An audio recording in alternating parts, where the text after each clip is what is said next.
Assalamualaikum warahmatullahi wabarakatuh. Perkenalkan, kami dari kelompok 5 yang beranggotakan saya sendiri, Helen Anggreni Rusama dengan NIM 2304138259.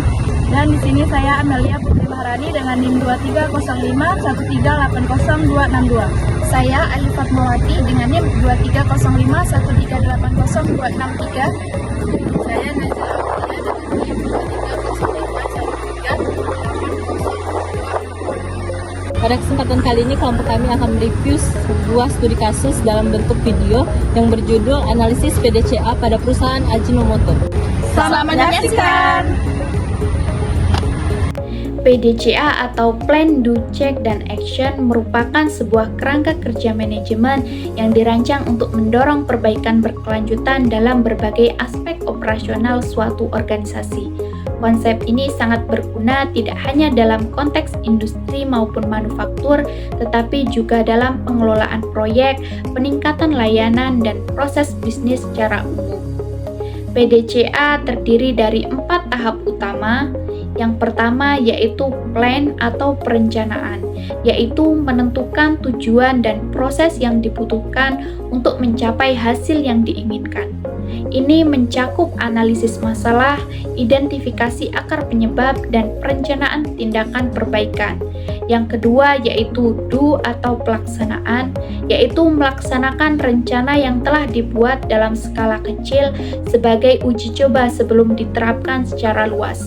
Yang ketiga yaitu check atau pengawasan, yaitu mengawasi hasil dari pelaksanaan rencana dengan membandingkan hasil aktual dengan tujuan awal.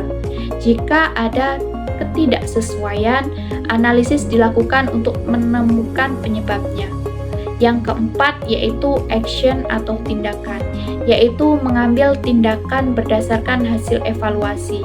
Jika perbaikan berhasil, proses diperluas dan dijadikan standar. Jika tidak, dilakukan perbaikan ulang dengan kembali ke tahap perencanaan. Untuk memahami lebih lanjut, berikut penjelasan lebih mendalam mengenai contoh kasus pada perusahaan Ajinomoto Indonesia dan masing-masing tahapan PDCA beserta prinsip-prinsip yang melandasinya.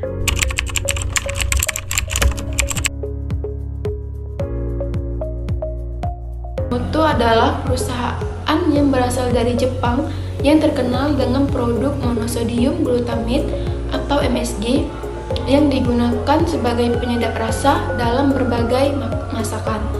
Produk ini telah beredar luas di Indonesia dan mendapat sertifikasi halal dari Majelis Ulama Indonesia atau MUI.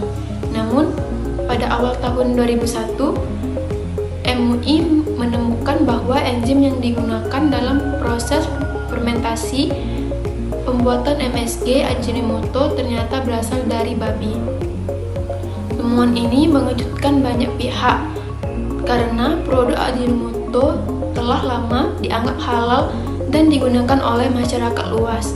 MUI segera mencabut sertifikat halal Ajinomoto dan mengumumkan bahwa produk tersebut tidak boleh dikonsumsi oleh umat muslim. Plan atau perencanaan. Ketika kasus ini mencuat, PT Ajinomoto Indonesia harus segera menyusun strategi untuk memulihkan reputasi dan kembali mendapatkan kepercayaan masyarakat. Tahap perencanaan melibatkan langkah-langkah berikut.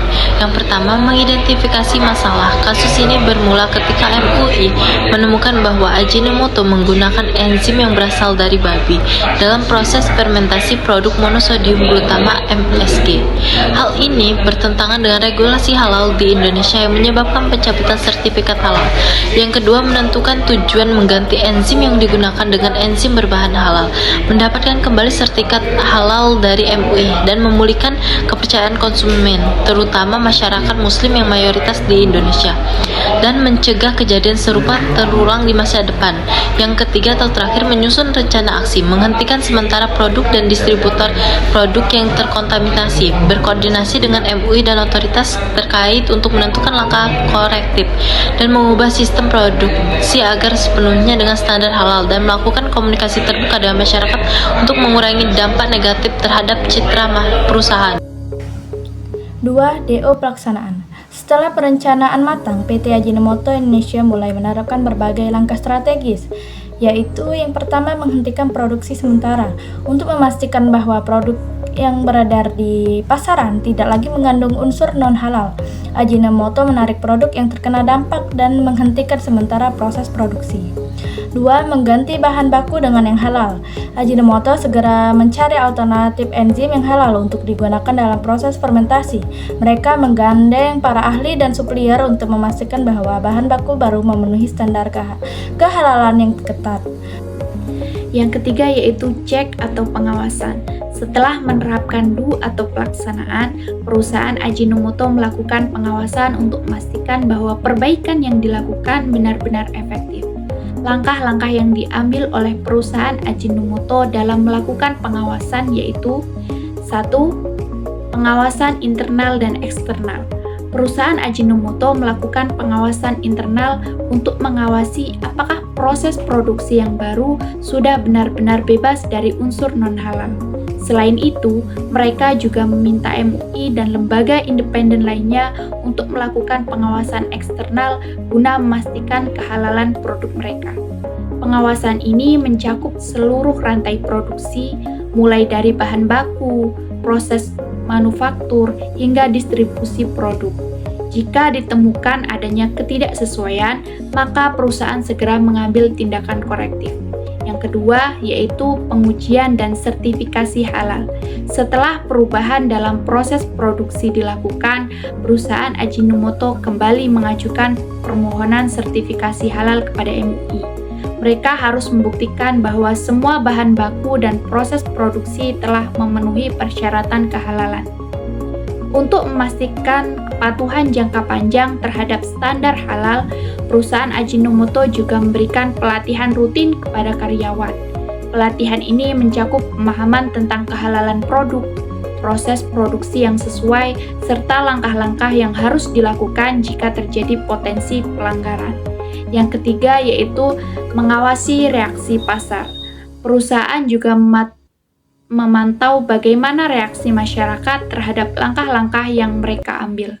Apakah masyarakat mulai menerima kembali produk Ajinomoto dan apakah tingkat kepercayaan konsumen mulai meningkat? Baiklah, kemudian yang terakhir atau keempat yaitu bagian action, tindakan korektif dan standarisasi. Setelah evaluasi menunjukkan bahwa langkah-langkah perbaikan sudah berhasil, Ajinomoto mengambil tindakan lebih lanjut untuk memastikan keberlanjutan perubahan tersebut. Yang pertama yaitu menetapkan kebijakan halal yang ketat. Untuk mencegah kejadian serupa di masa depan, Ajinomoto menetapkan kebijakan yang lebih ketat dalam pemilihan bahan baku dan pengawasan produksi. Mereka mewajibkan supplier untuk menyertakan sertifikasi halal yang valid sebelum bahan baku digunakan. Yang kedua yaitu meningkatkan sistem kontrol kualitas. Ajinomoto memperbaiki sistem kontrol kualitas mereka dengan menambahkan lebih banyak tahap pengujian dan verifikasi kehalalan. Yang ketiga, membangun hubungan yang lebih baik dengan masyarakat. Ajinomoto terus berupaya membangun kembali kepercayaan masyarakat dengan terlibat dalam kegiatan sosial, bekerja sama dengan organisasi muslim, dan memberikan edukasi tentang kehalalan produk mereka. Dan yang terakhir yaitu mempromosikan produk halal secara aktif. Setelah mendapatkan kembali sertifikasi halal, Ajinomoto melakukan kampanye pemasaran yang menekankan kehalalan produk mereka, seperti iklan, media sosial, dan kemasan produk yang digunakan untuk memastikan bahwa konsumen mengetahui perubahan yang telah dilakukan. Sekian hasil dari video kami. Wassalamualaikum warahmatullahi wabarakatuh. Semoga bermanfaat.